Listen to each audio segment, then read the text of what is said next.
So you know what movie is awesome? Freddy versus Jason. You know what, today is Friday the 13th, so I want to do some more videos talking about Jason Voorhees. So, yeah, I think, like I've talked about before, that Freddy versus Jason is arguably one of my favorite of the Friday the 13th and Nightmare franchises. Is it stupid? Yes. Is it dumb? Yes. Do I give a shit? Nope. It's fucking awesome. It's a great movie, and yeah, I actually, funny enough, have it in this collection. Do you guys remember these four films that Warner Brothers, like Miramax and Warner Brothers, would put out, where it's like, it's four films? I got this as like a Christmas present one year. I think it was Christmas or birthday present one year by my aunt and uncle, and yeah, I love Freddy versus Jason. It was a gory, dumb, stupid movie. And keep in mind, at the time when I first watched this movie, I had no real knowledge about Freddy or Jason as characters. I knew what they were in concept, but I never really got too deep into it was never a deep dive into them. So technically speaking, this was me watching it because I love crossovers. And it's up I think this is probably outside of Godzilla versus Kong or King Kong versus Godzilla, the original one. This is definitely the best of the crossovers. Of the crossover films we've had in film, whether it be Frankenstein meets the Wolfman, or King Kong versus Godzilla, or Alien versus Predator, this has definitely been of the versus crossover movies that is arguably the best, for a multitude of reasons. I know, yes, it should have been Kane Hodder. I'm well aware Kane Hodder should have been Hodder's masterful performance of Jason. And the director they got made a dumb decision of picking someone else. Ken Kirzinger, I don't hate Ken Kirzinger's performance, but it's very stiff. But I understand why they did it, because they wanted a big, a giant Jason. And yes, the whole thing of humanizing Jason is stupid as hell. But having said all that, I think what Kirzinger did is still pretty solid. I think it's good enough, though I do wish it was hotter. And of course, you can't go wrong that this is, Robert Englund's last performance as Freddy. This is his swan song, and by God, even though Freddy gets only one kill in the movie, Englund gives his all throughout the entirety of this film. He does everything in his power to be like, I'm going to give you what you want as a fan of this character. And yeah, the idea, the fun of it, just the absolute enjoyment. The characters all suck, except Jason Ritter. He's the only one who seems to give a shit about this whole thing. And it's also, in a funny way, you could look at this as Freddy versus Jason versus Dipper from Gravity Falls. It's, in a cosmic sort of way, that's what it is.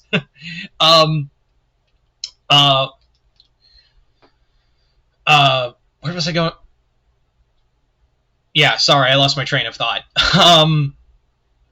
Yeah, the fights are the two fights we get, the one in the Dream World and the one at Crystal Lake. They're both great. I think I like the Crystal Lake fight a little more, probably because it's just it's a big giant finale that feels really reminiscent of Frankenstein meets the Wolfman, only instead of water, everyone being drowned, it's everyone burns. And I feel like that was intentional.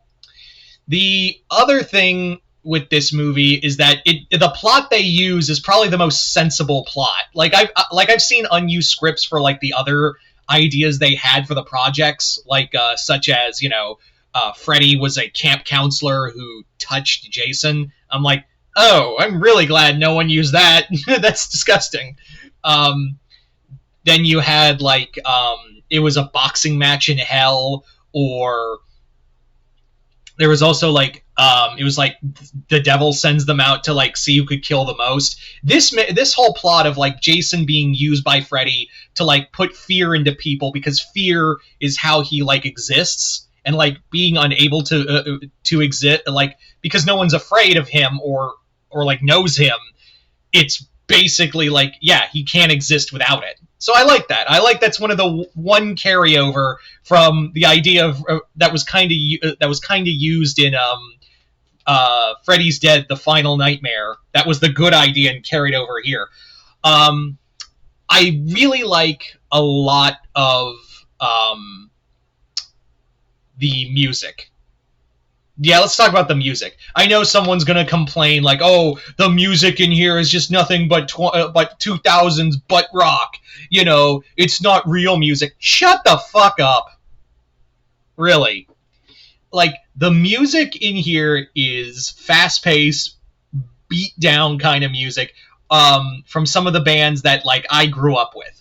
You know, Slipknot. Corey Taylor technically did two tracks for this. He did one with Stone Sour and Slipknot.